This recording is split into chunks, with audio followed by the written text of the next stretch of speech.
red sky, and the air was filled with the smell of burning fuel. Dozens of alien soldiers sat around glowing fire pits, their strange armor shining in the flames. They laughed loudly, their voices sharp and echoing across the valley. They were warriors of the Zerath Empire, one of the oldest and most feared armies in the galaxy. Yet tonight they were not speaking about battles nor about weapons. They were laughing about humans. Humans! One soldier shouted, holding a metal cup in his clawed hand. Those tiny creatures still tell stories about monsters in the dark? Ghosts, vampires, werewolves. What a foolish species. The soldiers roared with laughter. Another slapped the ground with his tail. Yes, they believe in myths. They think there are spirits hiding in the night. Weak minds! They fear shadows more than real enemies. The fire cracked, sending sparks into the air. Around the circle, the younger recruits leaned forward, eager to join the laughter. They had never seen humans, but they heard the jokes from older soldiers. Humans were weak, primitive, and childish. That was the story spread through the camps. One recruit, smaller than the rest, raised his voice. But if humans are so weak, why does the High Command keep telling us to respect them? Why do the generals always say, "Do not underestimate Earth"? The laughter slowed. For a moment, silence touched the fire. Then an older warrior leaned back and showed his sharp teeth. "Command says many things to keep us sharp," he answered. "Fear makes soldiers listen. But humans? They are a joke. Their myths are lies to make themselves feel stronger." The group laughed again, harder this time. Some began to mimic humans, walking clumsy, pretending to scream at shadows, but not everyone was laughing. At the far side of the fire, a figure sat alone. His armor was old, scratched from battles long past. His face was marked with deep scars, and one eye glowed with a metal implant. He had been silent all night, but his presence was heavy. The other soldiers called him Commander Varric, a war hero who had fought in dozens of campaigns.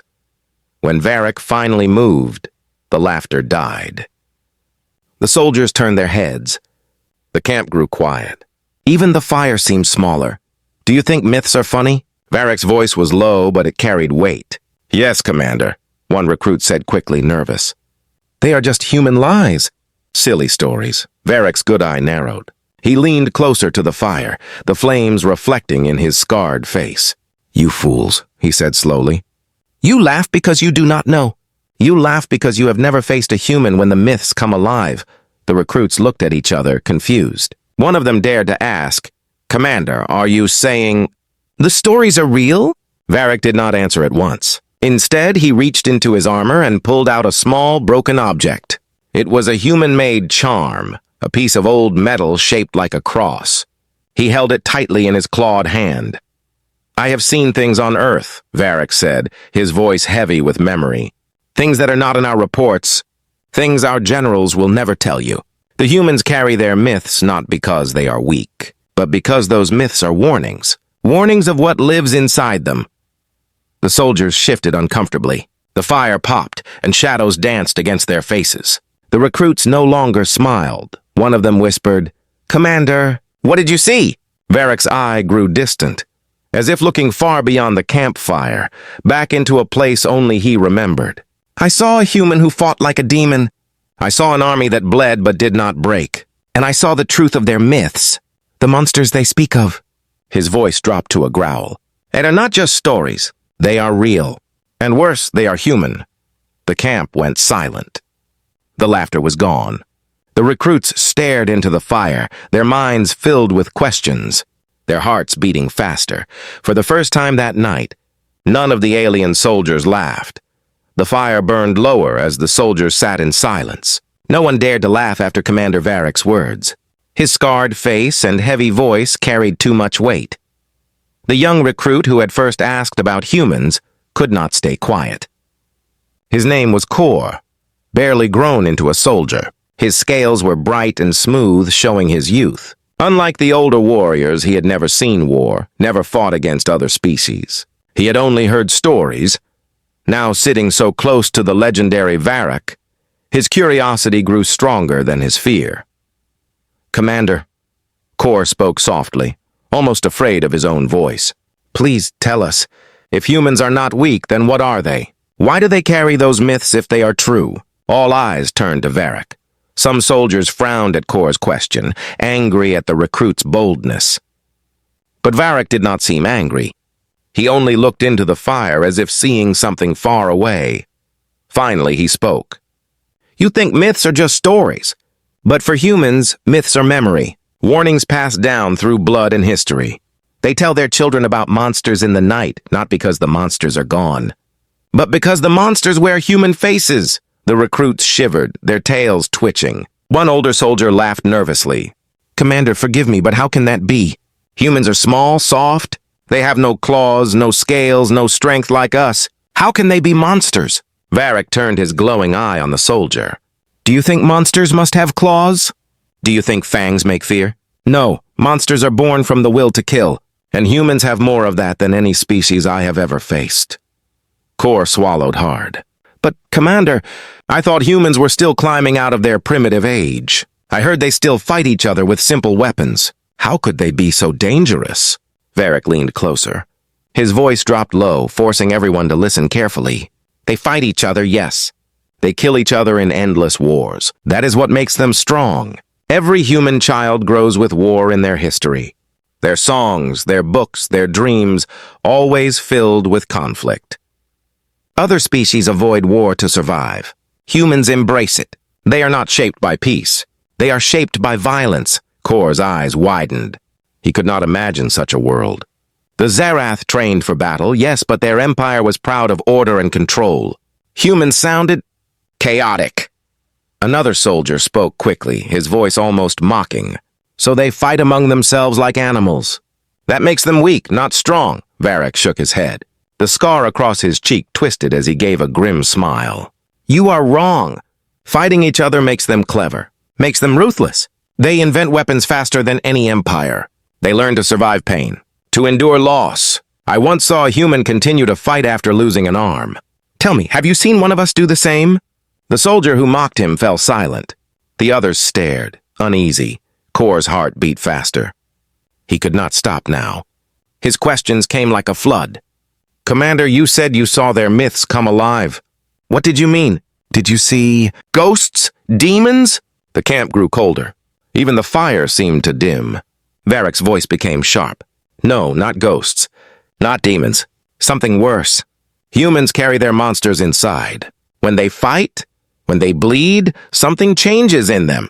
Their eyes grow dark. Their screams grow wild. It is as if their old myths live in their flesh. I have seen humans fight like the vampires they describe, drinking strength from blood. I have seen them hunt like wolves, tearing enemies apart with nothing but their hands. Kor trembled. The image was too strong, too real. But, Commander, how can such a small species do this? Why do the generals not tell us these things? Varric closed his hand around the human charm, his claws pressing into the metal. Because generals fear panic. If every soldier knew the truth, they would not laugh at humans. They would fear them. And fear is dangerous for discipline. So they hide the truth. They call humans weak to make us brave. But I tell you, it is a lie. The recruits exchanged nervous looks. None dared to laugh now. The fire crackled, the only sound in the tense air. Kor leaned closer, whispering as if he might wake something hidden in the night.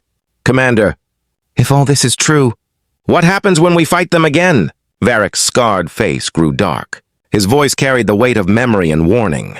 When we fight them again, you will learn the truth yourself. And when that day comes, you will stop laughing. You will pray the humans do not remember more of their myths. The silence grew heavy. Kor felt a chill crawl down his spine. The camp, once filled with laughter, now felt like a graveyard. For the first time in his short life, Kor wished the myths of humans were only stories. Shone faintly behind thin clouds. The fire pit burned low, its orange glow flickering across scarred faces and restless eyes. The soldiers sat still, waiting. None dared to move or break the silence. Commander Varric had spoken of humans as if they were nightmares walking in daylight. The younger recruits had never seen Earth, but his words pressed into their hearts like sharp blades. It was Kor, the curious recruit, who finally found his voice again. His tone was quiet but steady. Commander, you speak of truths the generals hide, but we need to understand. Please tell us, What did you see when you first met the humans? Varric's scarred lips tightened. He closed his metal eye for a moment, as if dragging himself back into memory. When he opened it again, the glow of the implant reflected in the fire. My first mission on Earth was not meant to be war, he said slowly. We were scouts. We were sent to watch, to test their defenses. Our leaders believed humans would run at the first sign of our ships. They thought Earth was soft prey. The soldiers leaned forward, listening. Even the wind seemed to pause. Varric's voice grew harder. We landed in a forest at night. The air was heavy with rain, the ground covered in strange green life. The humans knew we had come. We thought they would send soldiers to face us. Instead, they sent hunters. Kor frowned. Hunters? Yes, Varric said. Not armies. Not tanks. Just humans with rifles, knives, and eyes that could see through darkness. They moved through the trees without sound. We could not track them, but they tracked us. One by one, my squad disappeared. A flash of steel here, a burst of fire there, and silence. Always silence after. The recruits shifted uneasily. They had trained to fight armies, not shadows in the woods. Varric continued, his voice low. I saw my first human kill with my own eyes. A soldier named Reth was ahead of me. He was strong, fast, covered in armor. He thought no human could pierce it. But from the trees, a figure dropped like a ghost. Small, fragile, only flesh and bone. Yet the human moved with speed I had never seen. A blade found the gap in Reth's armor, his throat. Before Reth even fell, the human vanished back into the night. Kor felt his chest tighten. The picture was too clear. But, Commander, you said they fought like they're myths. How? Varric's good eye burned with memory. When we tried to fight back, the forest itself turned against us. The humans howled in the dark, sounds like wolves hunting their prey. We fired into the trees, but the shadows moved faster than our guns. They struck from every side. It was not war, it was terror. Every noise, every whisper of leaves could be death. My soldiers grew afraid. They started to believe the stories, that we were not fighting humans at all, but the monsters from their myths. The fire popped loudly and several recruits jumped. None laughed now. Varric touched the scar across his cheek. His claw traced the old wound as he spoke. One of them came for me, a woman smaller than me by half. Her eyes, they were not the eyes of prey. They were the eyes of a predator. She did not scream. She did not speak. She moved like shadow and struck like lightning. Her knife cut across my face before I could raise my weapon. I thought I was dead. He clenched his hand, his claws biting into his palm. But I lived because she spared me. She could have ended me. Instead, she looked into my eyes and whispered in her strange human tongue. I did not understand the words, but I knew the meaning. It was not mercy. It was warning. The soldiers sat frozen, imagining the scene. The idea that a human warrior had shown mercy to their commander, and worse, had let him live with a message, sent chills through them. Kor swallowed. His voice was barely more than a whisper. Why would she spare you, Commander? Varric's gaze was dark. Because she wanted me to carry fear back to my people. To tell others what I had seen. To make sure the Zerath never forgot what humans truly are. A heavy silence fell again. No one moved. The fire was almost gone now, leaving more shadow than light. Kor's tail curled tightly around his legs. He could feel his heart hammering in his chest. The campfire that once rang with laughter now felt like a place of dread. At last, Varric spoke again, his voice heavy as stone. You laugh at their myths, but I tell you those myths are the humans themselves. Wolves, demons, vampires, they are only names humans gave to their own reflection. When you face them, you will understand, and then you will stop laughing forever. The flames hissed, and the camp was swallowed in silence. None of the alien soldiers dared to speak. The campfire burned down to glowing embers. Red sparks floated into the dark sky as the soldiers leaned closer, waiting for Commander Varric to continue. Their faces were tense, their eyes fixed on the scarred veteran. Varric's voice was low, but every word struck like a blade. You have heard how the humans hunted us in the forest, he said, but that was only the beginning. When the real battle came, we thought we could crush them with numbers and firepower. We were wrong. The younger recruits shifted uneasily. Kor's claws dug into the dirt, his heart racing. Varric continued. Our commanders sent 3 full divisions into the human cities. We carried plasma cannons, walkers, and heavy airships. The humans should have fallen in hours. They had fewer soldiers, weaker weapons, no shields, no armor. And yet, they stood. He paused, staring into the fire. His voice grew colder. I remember the city. Smoke covered the sky. Buildings burned. We marched through the streets, expecting to find them hiding. Instead, we found them waiting. Ordinary men and women stood in the rubble, carrying rifles, knives, even sticks. They did not run. They did not beg. They raised their weapons and fired at us. One soldier snorted. With sticks? Against plasma fire? Foolish. Varric's scarred lips curled into a grim smile. Foolish? Then explain how they killed us. Explain why we still bleed when we remember that battle. The camp grew silent again. Varric's good eye burned as he told the story. They used their streets as traps. Every building, every doorway, every shadow hid danger. Our machines fell to firebombs thrown from windows. Our airships were brought down by rockets built in secret factories. They knew every corner of their world. We were strangers, and they hunted us like prey. Kor leaned forward. But, Commander, they were outnumbered. How could they hope to win? Varric's claws tapped the ground. Because they were not fighting for victory. They were fighting for survival. And a species that fights for survival does not care about numbers. They fight until their last breath. That is the strength of humans, the fire hissed. The recruits listened in silence, their bodies tense. Varric's voice grew darker. I saw them fight like the monsters from their own myths. One man rushed our walker carrying nothing but explosives strapped to his chest. He smiled before he died. His body became fire, and our walker burned with him. Another human, a woman with blood covering her face, fought us with a blade. She cut down 3 of my soldiers before we brought her down. When we removed her helmet, she was blind in one eye. Still, she fought as if she were a wolf defending her pack. The recruits shivered. They had been taught that humans were weak, but the picture forming in their minds was far different. Kor whispered, Commander. Were you afraid? Varric did not answer at first. He stared into the embers, his jaw tight. Finally, he spoke. Yes. For the first time in my life, I was afraid.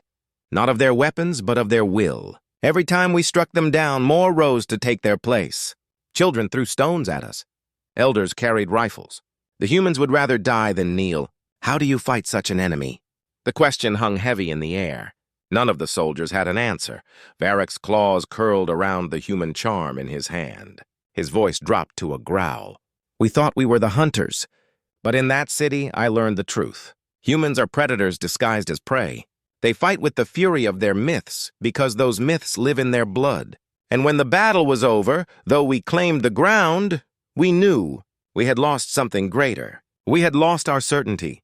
The recruits exchanged nervous looks. The idea of losing certainty was worse than losing a battle. Warriors lived on pride. Without it, fear grew. Kor's voice trembled, but he could not stay silent. What happened after the battle, Commander?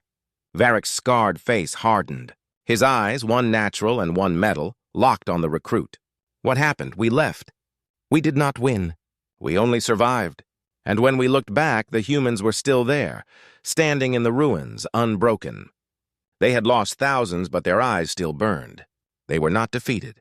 They were waiting. The campfire crackled. The shadows of the soldiers stretched long and thin across the ground. No one laughed now. No one mocked the humans. For the first time, the recruits felt a new emotion crawl through their veins. It was not pride. It was not anger, it was fear. Faces showing their unease. None of them dared to speak. Commander Varric's words had crushed their laughter, replacing it with a weight none of them could escape. Kor, the young recruit, could feel his chest tighten with every breath. His mind spun with the images Varric had given them, humans fighting with fire, shadows, and unbroken will. But something still burned inside him, a question too strong to hold back.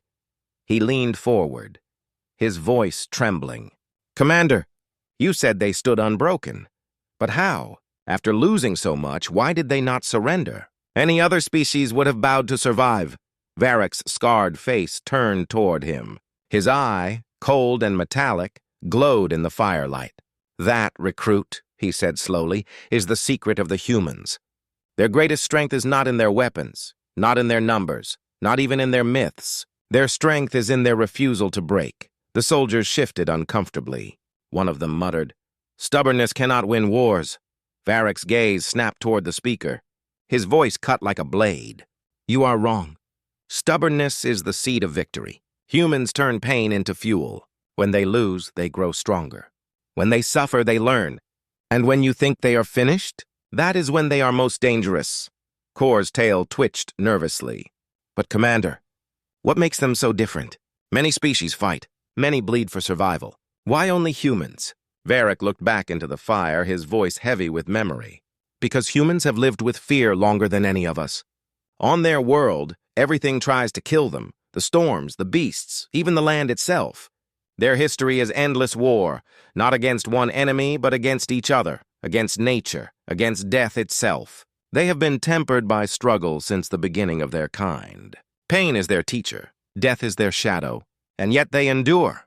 The recruit sat frozen. His words crawled into their minds like cold smoke. Varric continued, his tone darker. "Do you know what I saw after that battle in the city? I saw humans carry their dead on their shoulders, not in defeat but in defiance. They sang while burying their fallen. They looked at us with eyes that said, 'You will not take our spirit.' Tell me, recruits, what other species sings after losing thousands?" The soldiers glanced at one another. None spoke. None could imagine it. Varric's claws closed around the broken human charm in his hand. He lifted it, showing them the small cross of metal. "They cling to symbols like this. To stories, to myths, to faith. You think it weakness, but it is not. These things give them strength when logic says they should fall. They believe in more than survival. They believe in meaning. That belief makes them unbreakable." The fire cracked, sending sparks into the dark. The recruit's eyes followed the charm in Varric's hand as if it were a weapon itself. Kor's voice was quiet, filled with unease. "So the myths, the ghosts, the demons, they are not lies?" Varric's gaze sharpened. "No, they are truths in disguise. The myths are their way of remembering what they are capable of. When they speak of monsters in the night, they are speaking of themselves, what they become when pushed beyond the edge." The soldiers trembled at his words. Their earlier laughter now felt shameful. One of the older warriors finally spoke, his voice unsteady. "Commander, if all this is true, why does the High Command still plan to attack Earth again? Why not leave the humans alone?" Varric's jaw tightened. His voice dropped low. "Because pride blinds them. They think humans are still too young to be a threat. They believe technology will crush willpower. But they are wrong. The humans are the storm that waits. Attack them again, and we will pay the price." The air grew heavier. The younger recruits looked pale, their scales darkening with fear. Kor whispered, almost to himself, "If humans are so dangerous, then why did you survive, Commander? Why are you here to warn us?" Varric's face grew hard. His scar stretched as he gave a bitter smile. "I survived because one human wanted me to live. Not out of mercy, but to carry their message. To tell the galaxy that humans are not prey. That we should fear their myths, because their myths are real." The soldiers shivered. The fire sank lower, almost dead now. For the first time in their lives, the recruits of the Zirath Empire understood why the generals gave warnings about humans. They understood why Commander Varric's name was spoken with both respect and fear, and in that moment, not a single one of them doubted him. The night in the Zirath camp had grown heavy. The fire was only glowing coals now, small lights breathing in the darkness. Around it, the young soldiers sat in silence, their hearts caught between fear and disbelief. Commander Varric's words had shaken them more than any battlefield drill or punishment ever could. The scars on his face, the weight in his voice, none of it was performance. Every story carried truth. Every warning dripped with memory. Finally, Kor spoke again. His voice was low but steady, pulled by both fear and curiosity. "Commander, if all you say is true, then why has the Empire not fallen already? Why do the humans not spread across the stars to hunt us?" Varric's metal eye glowed faintly as he lifted his head. He looked at Kor as if the young recruit had asked the most dangerous question of all. "They will," Varric said. His voice was sharp, each word like stone. "But not yet. For now, they fight each other. They bleed against themselves. That is the only reason the galaxy still stands. But one day, they will look outward. And when they do, every empire will tremble. The soldiers shifted uneasily, their tails flicking against the ground. The thought of humans united was more terrifying than any enemy fleet. One soldier, trying to sound brave, asked, "But surely, Commander, we have greater weapons. Fleets, shields, technology. Humans cannot match us in those things." Varric turned on him with a look so sharp the soldier fell silent. "Do you think weapons win wars? Weapons break. Technology fails. But willpower, that endures. Humans will pick up stones when their guns run dry. They will fight with fists when their blades shatter. They will crawl through fire if it means one more chance to strike. That is why they are feared. That is why they must never be underestimated." The camp went still again. The younger recruits were pale, their pride crumbling under the weight of Varric's truth. Kor swallowed hard. "So the myths they carry are not warnings for themselves. They are warnings for us." Varric nodded slowly. "Exactly. Their monsters are mirrors. They know what they are. They remember it in stories, in legends, in whispers told to children at night. They are not afraid of their monsters. They are teaching themselves to live with them, to become them when needed."